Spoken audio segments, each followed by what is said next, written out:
Cuidado, las buenas intenciones son peores remedios para solucionar la enfermedad. Cuidado, en vez de caminar hacia el fin de la pandemia, le agregamos combustible para que no termine. ¿Cómo nace este proyecto?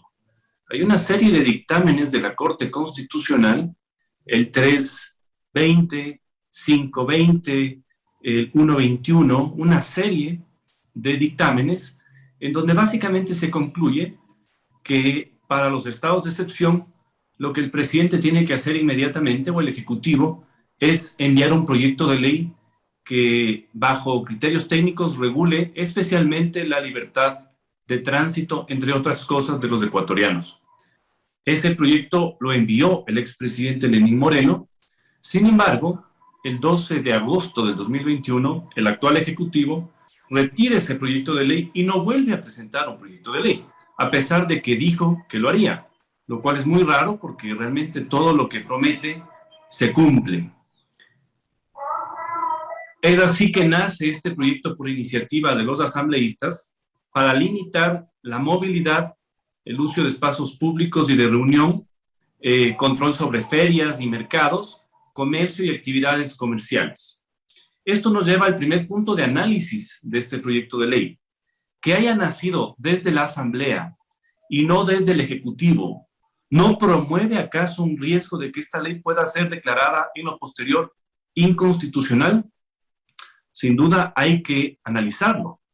Y lo otro, hay que ver los dictámenes de la Corte Constitucional, porque podríamos, con una buena intención, estarnos extralimitándonos en lo que puede hacer la Asamblea a través de una ley de pandemias. Y voy a poner el ejemplo. Un asambleísta que me precedió en la palabra ya mencionó algunos de estos temas. En el artículo 1 sobre el objeto que se trata en esta ley, se dice que se está regulando las limitaciones al derecho a la libertad de tránsito y reunión y además a la inviolabilidad del domicilio.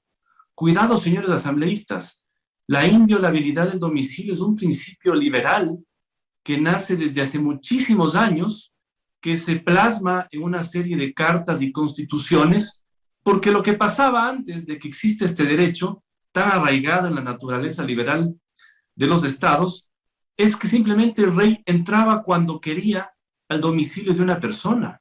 Y por eso es que nace este principio que está plasmado en la Constitución del Ecuador, para que eso solo se pueda romper con la decisión de un tercero imparcial, que además tiene la legitimidad para tomar una decisión como un juez.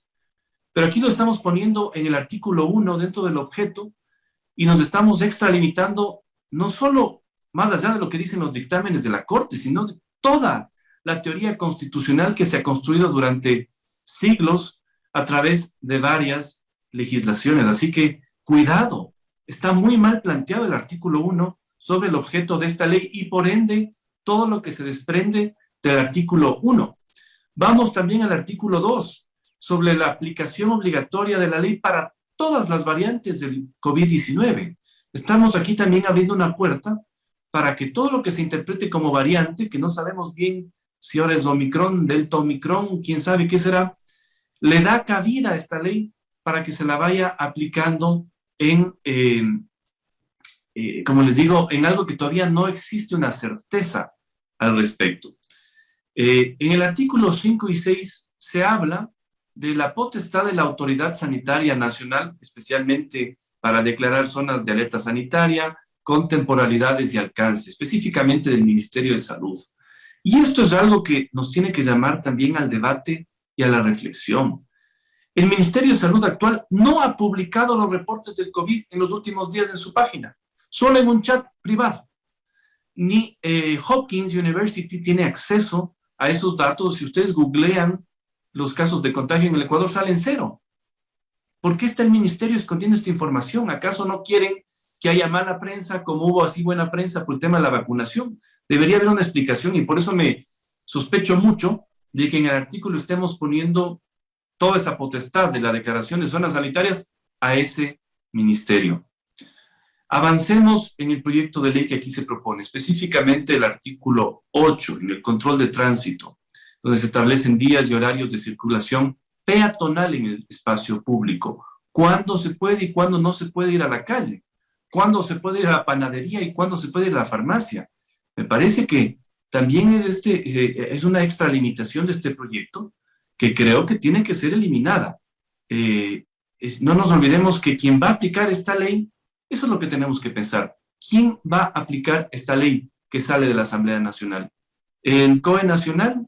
¿Los COEs cantonales? ¿Los COEs provinciales? Estamos dándole un poder excesivo a este tipo de organismos que además son adscritos al Ejecutivo. Finalmente es el Ejecutivo quien va a usar esta ley.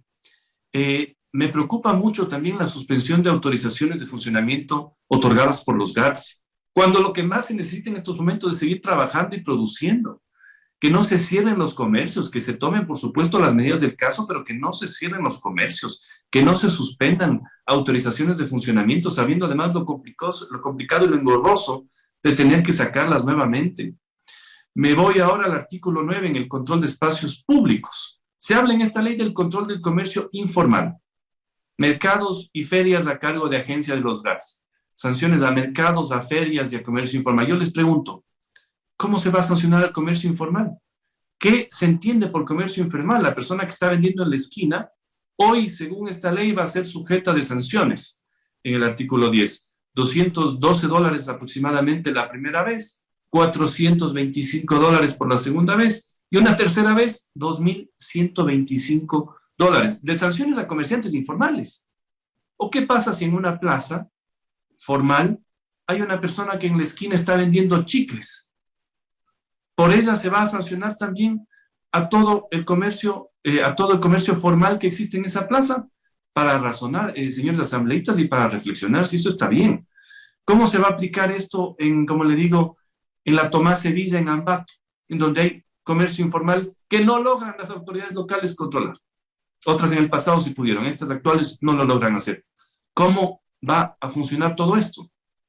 Y además, todas estas multas draconianas al Ministerio de Finanzas.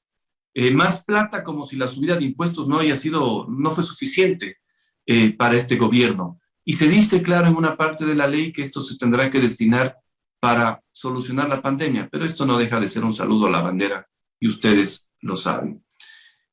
Por el tema de aforo, multas también de hasta 8 salarios básicos, $3.400 de multas, señores.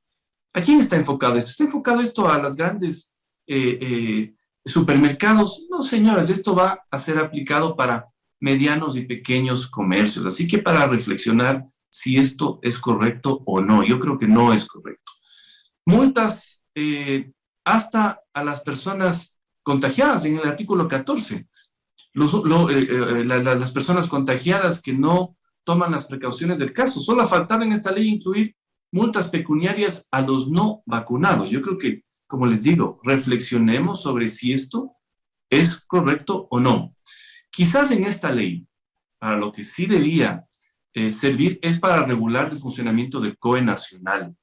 Agreguemos que las actas sean públicas, que se sepa quiénes actúan, qué se dice ahí, qué decisiones se toman antes de que nos hagan los comunicados públicos, qué tipo de credenciales tienen las personas que se están sentando en el COE nacional. ¿Son delegados políticos únicamente o realmente hay expertos en el tema? ¿Qué tipo de control público hay en estas decisiones? Y no nos olvidemos además que habrá muchas voces que dirán que el COE actuó sin competencia alguna en sus decisiones posteriores a esta ley. ¿Qué va a pasar entonces con todos los daños que se generaron por esas decisiones? ¿Habrán resarcimientos acaso? ¿Alguien puede aquí defender honestamente el rol del COE?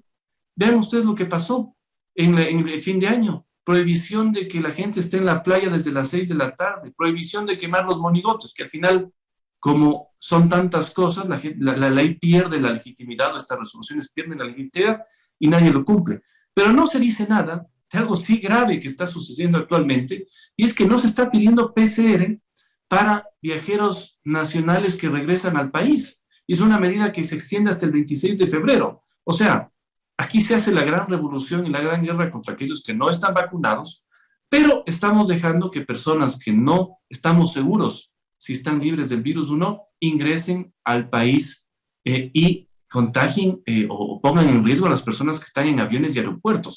Así que seamos sensatos, señores asambleístas, y reflexionemos si este esfuerzo que yo saludo de la Comisión, de ciertos asambleístas, por cumplir un vacío que el Ejecutivo no envió el proyecto de ley, es lo que conviene en estos momentos. Y tengamos, ojalá para el segundo debate, una ley mucho más certera en lo que se quiere hacer, que regule específicamente qué es el COE, qué puede hacer el COE, que no tenga multas draconianas que, como les digo, se van a aplicar, o los que gran afectados serán los medianos y pequeños comerciantes, comerciantes informales, que no sé cómo les van a sancionar, y démosle al país lo que está faltando, pero siempre dentro de la cordura, dentro de la lógica, dentro de la constitucionalidad y, por supuesto, de aquellos dictámenes de la Corte Constitucional.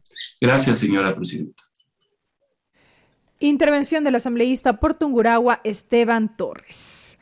Él ha iniciado esta participación diciendo: cuidado, las buenas intenciones se conviertan en el peor remedio para atacar la enfermedad. Alertó que esta norma en lo posterior pueda ser declarada inconstitucional, puesto que nace, dijo, por iniciativa de la